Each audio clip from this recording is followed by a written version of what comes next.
Underestimating ISIL and overestimating Iraqi forces. Those are the mistakes President Barack Obama admitted to during an interview on the TV news magazine 60 Minutes. Ebru's Kyle Schmoyer joins us live now with reactions to the president's comments and the potential political fallout. Kyle. Logan, you know, people around the country, around the world heard what the president had to say last night. Underestimating ISIS, overestimating Iraqi forces.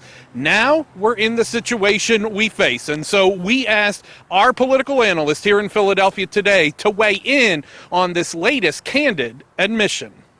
The President of the United States can always be referred back historically to the time of Harry Truman when he said, "The buck stops here." During the 60 Minutes interview, President Obama blamed U.S. intelligence gathering for underestimating ISIL capabilities, admitting mistakes. The United States for a long period of time now has suffered from intelligence on the ground. We've been doing a lot of things in terms of the internet, in terms of satellites, but knowing actual people and where they're at and what they're doing and who they're engaged with is very, very difficult. And the president said the U.S. left a democratic, stable Iraq, but overestimated the Iraqi military's ability to defend against insurgent groups like ISIL. If we go back to the early 1990s, the George Herbert Walker Bush victory in Iraq was not really so much of a victory. As soon as the U.S. showed up with their troops, the Iraqi soldiers ran away. They were not interested in fighting. So we're dealing with more than 20 years of a legacy of an army that really doesn't stand and fight.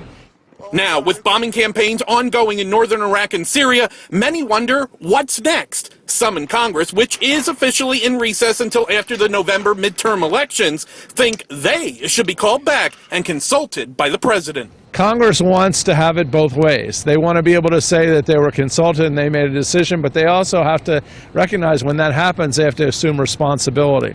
And many congressmen really don't want to take a position on it because it's such a thorny situation. Is it too early to ask that question, what next?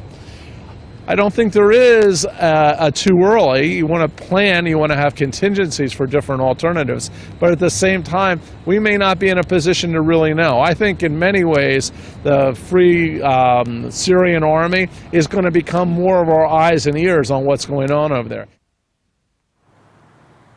Now, a lot of the experts believe that the president is only as good as the information and the people giving him the information, which may have led to this situation through intelligence and military channels as well. The hope is, as you heard Bill say right there, that possibly these Syrian forces on the ground may help fill in some of that gaps of intelligence that got us some of this misinformation. Logan?